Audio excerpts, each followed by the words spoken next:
Olá, o JD1 Entrevista está começando, dando continuidade à série Gestação e Parto Saudável. Hoje nós conversamos aqui com o Dr. William Lemos, que é obstetra, especialista em medicina fetal. Muito bem-vindo ao nosso estúdio, doutor. Muito obrigado, Caroline. Eu queria falar um pouquinho sobre um dado da Organização Mundial da Saúde, que diz que o parto normal ele é mais seguro, mais saudável e recomenda apenas 15% dos partos cesariana. Mas hoje acontece 52% um alto índice aí de cesariana e em casos de rede privada, 88% dos casos, né? O que a senhora acredita que deve ser necessário para melhorar esse cenário? Maravilha, Carolina. Essa é uma pergunta, muitas pessoas fazem essa pergunta, inclusive. É preciso só fazer um ajuste um pouco nesses dados. Esse valor de 15% que a Organização Mundial da Saúde coloca para nós, ele veio de um estudo de 1985. Atualmente, nós temos estudos mais modernos que trazem esses dados do parto cesariano para 19%. E aí já são estudos muito validados, foi inclusive um estudo lançado em 2016, que foi reconfirmado já. O que ele mostra? Que valores acima de 19% não trazem benefício para a saúde da mãe. Em compensação, valores menores do que 19%, especialmente em situações de baixos recursos, como por exemplo na África, né, ou em localidades mais pobres, podem ter um prejuízo, porque a cesariana ela é uma situação de salvar vidas, né? No Brasil, nós temos o CONITEC, que é o braço científico do SUS, e o CONITEC estudou a população brasileira. É uma população que é muito cesarista, é uma população que, infelizmente, acaba optando muito pela cesariana. Uma série de fatores, a gente pode entrar nesse detalhe mais tarde, e estabeleceu que o número correto de cesarianas para o Brasil é em torno de 25%, né, na população brasileira em geral. E justamente por que isso... Mas se você vê, esse 25% está muito longe do que é praticado ainda, né? E por que isso acontece? Infelizmente, com o advento do SUS em 1986, nós tivemos uma medicalização da medicina. Antes o parto era um evento familiar, era um evento que acontecia na casa, chamava a parteira, a amiga, a mãe, a tia, né? E ali acontecia o parto. Quando isso passou para o médico dentro de uma unidade hospitalar, por um lado, houve sim um ganho em cuidado da saúde, mas por outro, houve muita intervenção. E a intervenção médica, o médico ele não estava acostumado, e ainda não está, essa é a verdade, acostumado a apenas observar o parto, então sempre se intervém muito, e uma das intervenções é a cesariana. E nos últimos 40 anos, que é mais ou menos aí o que o SUS tem, né, de vida, nós somos cada vez mais levando essa ideia de que a cesariana, pela ausência da dor, por ser no início um procedimento feito pelas ricas, era o procedimento mais adequado. Porque quem tinha dinheiro pagava a cesariana, quem queria não ter dor pagava a cesariana, né? O que é uma falácia, a gente sabe que a dor da cesariana vem depois, né? Mas são esses motivos, principalmente devido à medicalização da medicina, em que o médico se transformou no agente quase único da saúde, descartando os outros profissionais, e isso é que a gente vem tentando resgatar nos últimos tempos. Bacana, doutor. E o que o senhor considera importante no acompanhamento pré-natal para que haja uma maior probabilidade do parto normal acontecer e com segurança, né? Sim, e é muito importante essa colocação porque é preciso que todos nós estejamos atentos. O parto normal, ele é sim a primeira opção para a gestante, mas como eu coloquei, a cesariana ela vem para salvar vidas. Então, quando nós identificamos alguma situação em que é necessária uma intervenção para se evitar um agravo pior, né, a gente tem que recorrer à cesariana. E é lá no pré-natal que a gente começa justamente a evitar essas situações. Por exemplo, nós temos a principal doença que mata mulheres durante o período gestacional é a pressão alta, é a hipertensão, a pré-eclâmpsia, as doenças hipertensivas da gestação. Nós temos mecanismos de prever, de predizer qual é o risco daquela paciente desenvolver pré-eclâmpsia ao longo da gestação. E com isso nós podemos, baseado nesse cálculo de risco, a gente pode prever se ela for uma paciente de alto risco, a gente utiliza medicações, a gente muda hábitos de vida, fazendo com que essa paciente diminua muito o seu risco de pré-eclâmpsia. E assim evita que isso possa acontecer durante a gestação. O diabetes também é um problema, especialmente para o feto, porque o diabetes pode levar ao óbito fetal. O diabetes ele pode ser controlado com controle de peso, atividade física. Toda gestante, é importante que todas saibam disso, toda gestante pode fazer atividade física. Não tem contraindicação. Se houver uma contraindicação, o seu médico vai te dizer qual que é a sua contraindicação, especialmente aquelas que têm um risco maior de parto prematuro. Mas, via de regra, as gestantes podem fazer atividade física. E isso ajuda a evitar o diabetes. Uma alimentação saudável. Eu brinco às vezes com as minhas pacientes que é assim. Durante a gestação, se a gente identifica alguma coisa que precisa ser corrigida, pensa o seguinte, às vezes o seu remédio não é uma injeção, é um morango, é uma manga, é um arroz em menor quantidade, talvez um arroz integral, mas ainda assim é algo que vai ter um gosto bom. Gosto ruim é se você começar a ter que tomar pílulas e comprimidos e injeções para poder tratar aquela situação. E tudo isso começa no pré-natal. Bacana, doutor. E muito se fala hoje sobre intervenções, né, desnecessárias, violência obstétrica, né? Quais são as intervenções que o senhor considera violência obstétrica e como as mulheres podem se proteger e entender como é que funciona para que elas possam também precaver, né? Sim. Prevenir. É muito importante a gente entender, e infelizmente, naturalmente, com grandes poderes vem grandes responsabilidades, grandes visibilidades. Então, se o médico quis assumir esse protagonismo, né, do parto, ou o sistema se propôs a dar ao médico, né, esse protagonismo no parto, que ele é da mulher, naturalmente, tudo aquilo que o médico fizer e estiver em desacordo com a mulher vai ser considerado violência. Só que é importante a gente mencionar que a violência obstétrica ela não é a violência do obstetra. Infelizmente, nós temos vários outros personagens do parto, como técnicos de enfermagem, enfermeiros, doulas, que podem praticar violência obstétrica, né? E o que é a violência? É tudo aquilo que não está de acordo com a vontade da mulher. E é feito sem o seu consentimento. Então, nós temos o famigerado Christeler.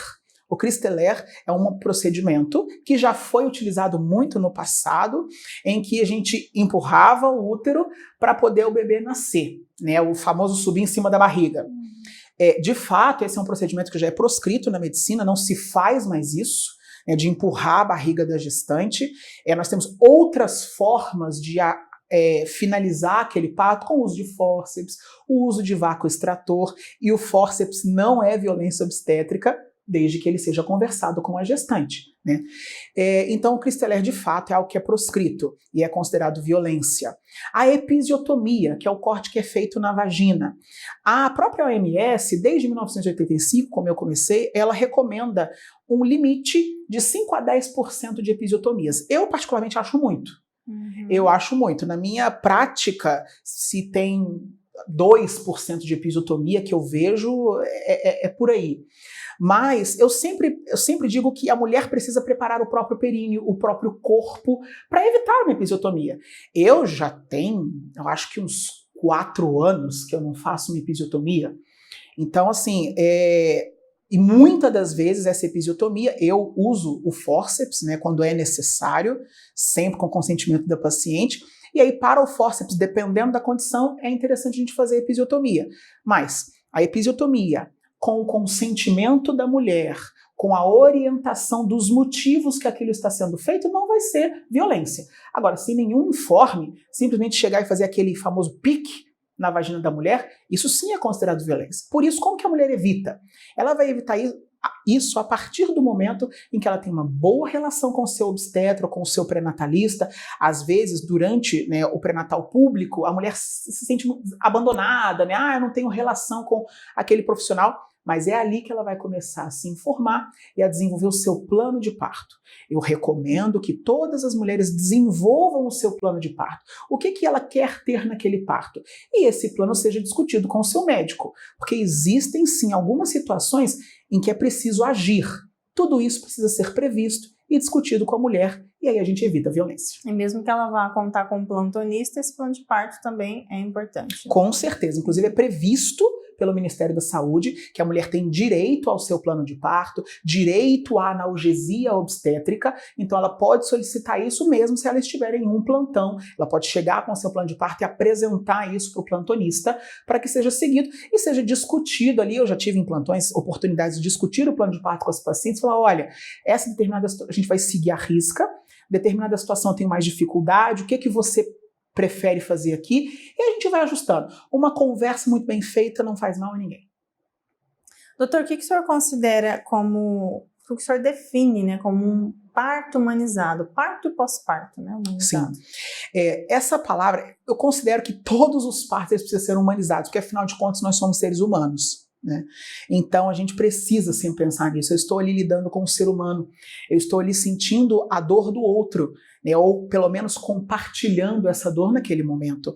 Então a partir do momento que a gente se coloca numa posição de entender a dor do outro, de conversar com o outro, a gente já está humanizando o parto. Agora, de acordo com o que se tem hoje, né, e pensando quase que numa oposição à assistência que vem sendo feita, o parto humanizado é aquele que se aproxima do mais natural possível. É aquele parto em que a gente evita fazer procedimentos desnecessários. Então a gente vai esperar a fisiologia do parto. Por exemplo, o trabalho de parto ele vai evoluindo mais ou menos 1 centímetro a cada hora em dilatação quando aquela mulher primeiro parto dela, primeiro filho. Eu não preciso ficar tocando essa mulher de hora em hora. Tem alguns trabalhos que falam que a gente só precisa tocar a mulher a cada 4 horas. Então eu posso sim evitar de ficar expondo aquela paciente, fazer o toque a cada 4 horas, no máximo a cada 2 horas. Ai, doutor, já me perguntaram isso, mas e se dilatar muito rápido? O bom é dilatar. Então deixa dilatar, ué.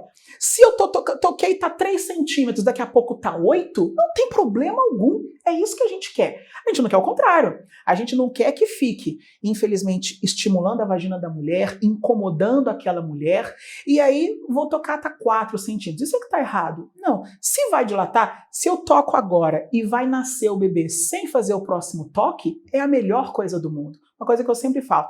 Bebê bom é bebê que nasce. O parto, ele faz parte da vida. Nenéns nascem. Nascem em casa, nascem no carro, nascem na água, nascem em pé. Os bebês nascem. Então, a partir do momento que a gente tem essa mentalidade para entender que o parto é algo natural, é algo que vai acontecer independente do que a gente fizer, a gente está humanizando. E é claro que tem algumas ações. Se eu ofereço para a mãe pegar este bebê, se eu ofereço para a mãe que ele fique em contato com a pele dela, então é muito importante, existe para você mulher que está vendo, existe uma coisa que chama hora de ouro. É a primeira hora em que o bebê está reconhecendo você enquanto mãe, que é quando você coloca o seu bebê em contato com a pele, não é enrolado em panos, né? Pele a pele, é assim que chama. E é claro que o bebê tem que nascer em boas condições, se ele precisar de alguma intervenção, o pediatra vai fazer essas intervenções, mas via de regra, um parto natural com uma evolução boa, aquele bebê vai direto para o colo da mãe, pode ir direto para a amamentação, não tem qualquer problema em relação a isso. Isso é um parto humanizado. Uma cesariana pode ser humanizada. Por que não? Porque a mãe não pode, assim que o bebê for retirado do seu ventre, colocá-lo em cima do seu peito, junto com o seu esposo, e depois vai fazer as avaliações. Um bebê que nasce saudável, ele pode ser tranquilamente levado diretamente para o colo dos pais. Isso é um parto humanizado. A ocitocina também entra aí nessa ideia? É muito interessante essa intervenção. Exatamente. É muito interessante essa questão da ocitocina. O parto, ele pode ser estimulado de diversas formas. E a última forma tem que ser a ocitocina. A ocitocina, ela é sim uma medicação que ela é válida, que ela precisa ser utilizada quando é necessário. Ela é preconizada, inclusive, pelo Ministério da Saúde, pela Organização Mundial da Saúde. Então a gente precisa sim utilizar a ocitocina, mas nos momentos que são necessários. Um exemplo, o parto ele vem se desenvolvendo, ele tem uma velocidade de dilatação dentro da normalidade e chega no finalzinho fica mais lento. Isso é normal. O corpo é sábio. Quando chega no final, as contrações são muito intensas. O corpo ele dá uma desacelerada, o útero dá uma descansada para pegar o gás final. Isso acontece. Não é hora de utilizar a ocitocina. Os trabalhos mostram que acima de 8 centímetros de dilatação, a ocitocina não tem um efeito significativo sobre aquele nascimento. a não ser que haja evidências claras de uma interrupção da dinâmica, ou seja, o útero parou de contrair. Aí eu preciso de ocitocina, mas se eu ainda tenho dinâmica, ainda que seja mais espaçada, menos intensa, esse parto, ele vai acontecer, só basta a gente ter paciência. A ocitocina não está ali para acelerar as coisas. Doutor, só para a gente finalizar, nós estamos no Janeiro Branco, né? Aproveita para falar sobre a importância também da saúde mental da gestante, dela ter esse cuidado emocional, né, durante a gestação. Sim. A gestação é um momento único na vida de uma família, mas especialmente na vida da mulher. É um momento que, sim, por alterações hormonais naturais, acaba influenciando a mente, influenciando o raciocínio, a memória das mulheres. E isso pode trazer alguns sintomas de tristeza, de incapacidade, mas isso, além de não poder ser negligenciado, não pense que há algo errado com você, porque não há. Isso é natural. A gente precisa, sim, diferenciar, e fale com seu médico, fale com uma amiga, não deixe de falar. É importante a gente falar, porque é nesse momento que a gente entende o que pode estar acontecendo. Nós temos várias formas de controlar esse lado emocional, seja com atividade física, medicações, reposições de vitaminas, são muito importantes para esse lado emocional e mental. Então, nunca deixe de falar, porque sim, na gestação é um momento muito propício para o desenvolvimento de patologias mentais. Então a gente precisa ter esse cuidado, porque a saúde mental das mães é muito importante para uma gestação, um parto e um pós-parto saudáveis. Agradecemos sua presença aqui, doutor. Muito obrigada pela entrevista. JD Entrevista fica por aqui. Continue acompanhando a nossa série Gestação e Parto Saudável. Até mais. JD1Noticias.com. A notícia no seu celular.